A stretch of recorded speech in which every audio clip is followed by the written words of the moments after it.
Good morning, good afternoon, and good evening. My name is Miss Kim. I am your Get Excited Girl from the Training Center and Salon at Miss Kim's Beauty Exchange. Get excited. Right now, I am, for those of you who don't know me, I am a cosmetology educator. I teach. I've been teaching now for over 30 something years, long time.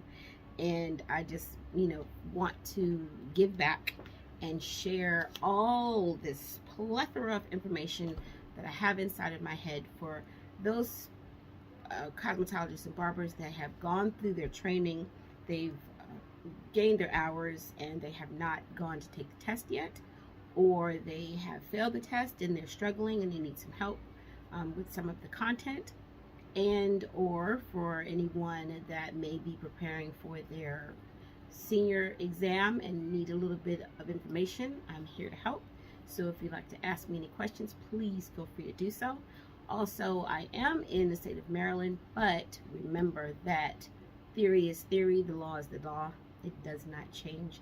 So if there are any questions you have regarding your training, please let me know and I can answer those questions for you no matter what state you're in. Just do keep in mind that as far as the laws are concerned, laws do vary from state to state. So make sure that when you're studying for your state exam that you know what the laws are for your particular state. Okay? So we're going to go ahead and get into it. I don't want to take too much of your time, but we will return and we will study often. Get excited. So right now we're going to talk about the tips for preparing for your license and examination. It's suggested that you prepare for your examination and you're going to consider the actual information given in the question. So what does that mean? First, you have to read the question in its entirety. Just don't skim through it, and pull out the important parts. You're looking for keywords when you're looking for your answer. You want to get rid of those answers that without a shadow of a doubt just can't be right. Never skip a question. If you skip a question, guess what? It is going to be wrong, because no answer is the wrong answer. You want to make sure that you give yourself enough time to study. I have seen students in the past where they assume that they're ready because they've been studying for a week, but they haven't picked up a textbook, they haven't looked at any exams or prior tests in months or sometimes years. So make sure that you're giving yourself ample time to prepare for your exam. Otherwise, you will be paying for it again to retest. Make sure that you're reading through the entire content. You need me? Pause. And make sure that you are giving yourself ample time to study. If you have questions, don't be afraid to ask a question. Take notes when you study. I am big on note taking. Personally, for me, if I'm using a textbook, I'm going to write right on the little empty space in my book, or I'm going to have a notepad designed just for the particular subject matter that I am studying for. So if it's your cosmetology test, have a notebook just for cos. Don't have a notebook and you got all this other stuff inside of that book. Otherwise, you're going to lose information.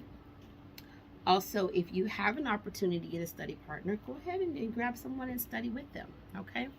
So, having said that, we're going to get started. I will have a few more tips for you as we go through the content. Right now, we are going to start with our safety and sanitation, which in Maryland is the first part that is provided for you in the PSI bulletin. Now, we use the PSI bulletin because it is the guideline that's given to you from the state of Maryland. There are 100 scored items. There's 10 non-scored items. And you have 120 minutes to take this exam, and it's 75% to pass. Now, what I normally tell my students is when they are studying for their test, that although, yes, you do need 75% to pass, don't go in there with the mindset of I need 75% to pass. No, you need 100% to pass, because if you go on with the mindset of I only need 75, if you fall short of that 75%, guess what? You failed your exam. But if you go on with the mindset that I have to have 100%, if you miss some points, if you miss some of the questions, it's okay, because you've given yourself a little bit of cushion. You've given yourself some space, some wiggle room to, to miss a question or two or 20. Remember, it's 75. So, safety and sanitation and disinfection for state of Maryland, there are 25 items on this test. So when they mean your items, they're looking at, let me see, I can go through this list. If you have a pen, you can write this down. Safety, working conditions and practices, environment and ventilation, protective coverings, which would be your draping and your gloves, your water temperature, your chemical labeling and storage, your material safety data sheet or MSDS, how to perform a patch test, what are prohibited materials, prohibited, what is not allowed.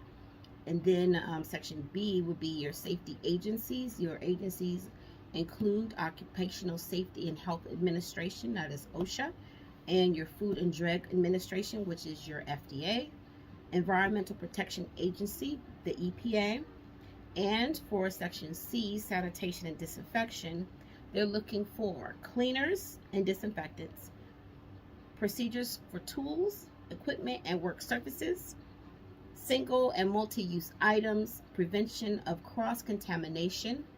Then section D includes infectious diseases and pathogens, and section E would be standard precautions for exposure incidents, including procedures, your first aid kit, and blood exposure, disinfectant, and disposal. So these are all of, this is the content area for your safety and sanitation and disinfection portion of your written exam. There are 25 items. So out of all of those things that we've listed, 25 of those items are going to be included in your exam. So they're telling you this is the area of the content that you need to study.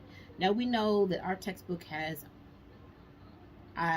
the over 1,000 pages in the book, so there's no way, and I do not recommend this, and I've seen test takers try to do this in the past where they want to go from the entire book, page 1 all the way to the end of the textbook. That is absolutely insane. You don't want to spend that amount of time. Okay, thanks. You don't want to spend that amount of time going through content that's not on the exam. So it's to your advantage to know what it is that you're going to be tested on and study that content. Is it 100%? Do you know exactly what's going to be on the exam? No, because there are multiple tests. Everybody's not going to get the same test all the time. So you do want to focus on the content area that they're providing for your particular state. Okay, so we are going into infection control principles and practices, and there are 16 categories of information required on your safety data sheet. We must understand the laws and rules and the differences between a law and a rule. List the different types of classifications of bacteria. Define bloodborne pathogens and explain how they are transmitted. Explain the difference between cleaning, disinfection, and sanitation. List the types of disinfectants and the steps to using them properly. We also want to define standard precautions and list the responsibilities as a salon profession. Now, as far as the responsibilities for a salon professional, that would fall under the category of your state laws. So we're really going to focus on the infection control principles and practices and understanding why it's important to study infection control. Okay? So if you have any questions, remember, you can please type those in the comments, and I'll make sure that I respond to those for you. And I'm here to help. I'm just here to help. All right, so the term clean is defined as a mechanical process, scrubbing using soap and water, detergent, and water to remove all visible dirt and many disease-causing germs. The term sanitizing is defined as a chemical process for reducing the number of disease-causing germs on a clean surface to a safe level And the term disinfection is defined as a chemical process that uses specific products to destroy harmful organisms and or on environmental services. So, as a test taker, it is your responsibility, one, to know all three of those terms, and two, be able to differentiate which term is responsible for what level of disinfection or sanitizing. Okay? So again, you are in the salon sanitizing and disinfecting. We are not sterilizing because that's the highest level of decontamination that we don't do in the salon. Sanitizing is a chemical process, and disinfectant is sanitizing chemical process used to clean the surface to a safe level, and disinfection destroys all harmful organisms. So when we think about sanitizing and disinfecting, you ever go into a restaurant, and this is a pet peeve of mine, OMG, this is a pet peeve of mine. So you go into a restaurant, right, and they say, the table's dirty, oh, let me clean that for you. So they go and they grab this dirty dish rag, this rag, it's usually filthy, you can see the dirt on it, it's visibly dirty, and they pick it up off of some other counter or out of some dirty bucket, and they wipe the table down, and then they say, okay, it's clean, you can have a seat. Learners, test takers, is that surface clean? Yes or no? And if it is clean, how? If it is not clean, what needs to be done to make sure that surface is clean? Ask yourself that question. Please type the answer below. All right, get excited. This is feeling really good right now. So let's talk about OSHA. Who are, hold on, let's see. We did that. Material, nope, we're talking about OSHA, I'm sorry. Occupational Safety and Health Administration. This is a need to know. So you want to write this down in your notes. You're going to need this information. OSHA. The OSHA Safety and Health Administration was created as part of the U.S. Department of Labor to regulate and enforce, they're regulating and enforcing the safety and health standards in the workplace. That is a need to know. The Occupational Safety and Health Act of 1970 established the Hazard Communication Standards, HCS. So what I know for sure is that you will see the term OSHA on your exam, and you will need to know what part of the federal government is this agency responsible for. And you've seen OSHA all over the news, especially now with, we have the coronavirus, we've had, COVID-19, now we're dealing with monkeypox, and we have all of these different things where it is our responsibility as cosmetology professional to know how to protect ourselves and our clients at all times. And you don't want OSHA to get involved in your place of business if you're not doing the right thing. Okay, now get excited. Please know the law. What is the SDS class? Class. I'm going to say class because that's what I do. Okay, get excited. So, the safety data sheet, SDS, replaces the material safety data sheet. Are you with me? The material safety data sheet it contains 16 categories of information, and all SDS sheets will be organized identically. The categories include identification. That means to identify the product and the manufacturer or the distributor with contact information, including your emergency phone number, recommended use of product and its restrictions. Hazard identifications, all hazards of using the chemical. What could be dangerous about this particular chemical that we're using? The composition information and ingredients includes information on chemical ingredients. We also need to know our first aid measurements, firefighting measures, accidental release measures, how to handle and store the products, exposure controls, personal protection, and also our protective equipment, our PPE, physical and chemical property listed on the chemical characteristics, What is stability and reactivity? Toxicology information, ecological information, disposal considerations, transportation information, regulatory information, and the revision date. And you may be asking yourself, why is this important? All I want to do is get my cosmetology license. All I want to do is take this test, okay? Cosmetologists, barbers, nail techs, aesthetics, massage therapists. We are using chemically based products some of the time, not all of the time. And in the event of an accidental exposure, in the event of a reaction to a product, you need to know what are you going to do? What happens to one of your stylists or someone that's working in your establishment? What if something happens to you? You need to know what is going on with those products and how to act accordingly. That SDS sheet, that MSDS, is going to contain all of that information so that you know when the EMTs come in, they know where to find this information so that they can help you. Okay, that's why this is important. Not to mention, it's the law. Okay, so that was the information that is going to be contained in your SDS.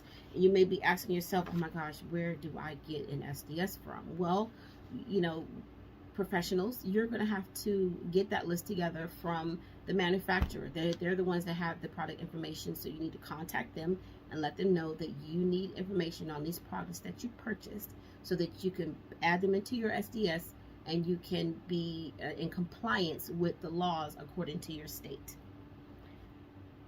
Now we're going to talk about the EPA, and still we are on safety agencies, part B of your safety, sanitation, and disinfectant portion of your exam.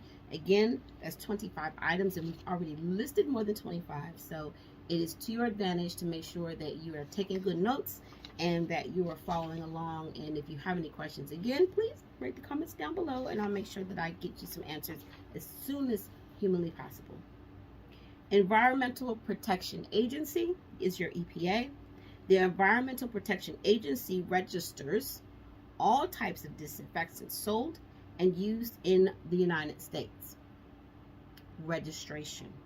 Disinfectants are chemical products that destroy most bacteria, including spores. You need to know that for your notes. What is a disinfectant? That is hip. Next, what is a hospital disinfectant? They are designated by the EPA as being effective enough to use in hospital setting, are and effective for cleaning blood and bodily fluids.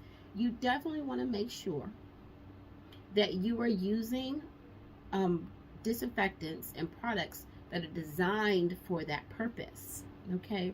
Because although we are fans of Fabuloso, for those Fabuloso fans, not to put Fabuloso down, I love the way it smells, but is it an approved disinfectant solution, or is it a sanitizer? What is it exactly?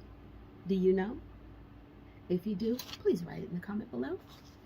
Hospital disinfectants, we just went over. They are used on any non-porous, that means no pore openings and cannot absorb liquid surface. And disinfectants control the spread of disease. Disinfectants control the spread of disease. An abnormal condition, or what is a disease? A disease is an abnormal condition of all part of the body or its systems or organs, which makes the body incapable of carrying normal functions. So now for your notes, we have what is a disinfectant, what is a hospital disinfectant, what is the difference between non-porous and porous, and what is the definition of a disease. We also covered our material safety data sheet, in addition to knowing the difference between sanitizing and disinfecting, and what agency is OSHA? What are they responsible for? Also, we have our tuberculocidal disinfectants.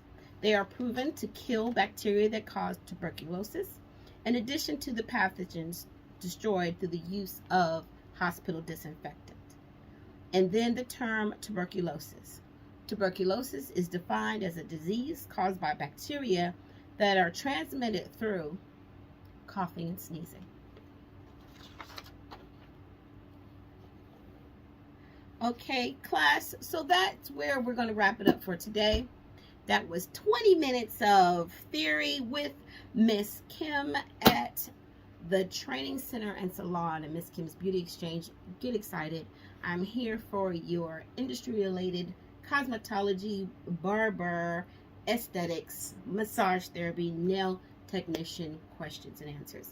Please feel free to comment and subscribe if you like, because I would like you to join me on our next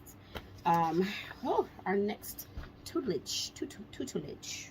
Okay, so where we will continue our safety and sanitation and disinfection, because we still have a lot of content to cover, and it is our goal to get through this bulletin hopefully by the end of, I don't know when, I can't really give you a date, but just come back and join me. And if you have any questions from this video, please put them in the comments so that I can address them on the next one. And get excited. I'll see you real soon. Okay, I'm going to take these off so you don't have to see that crazy ring. Pose, pose, pose, pose. Okay, bye for now.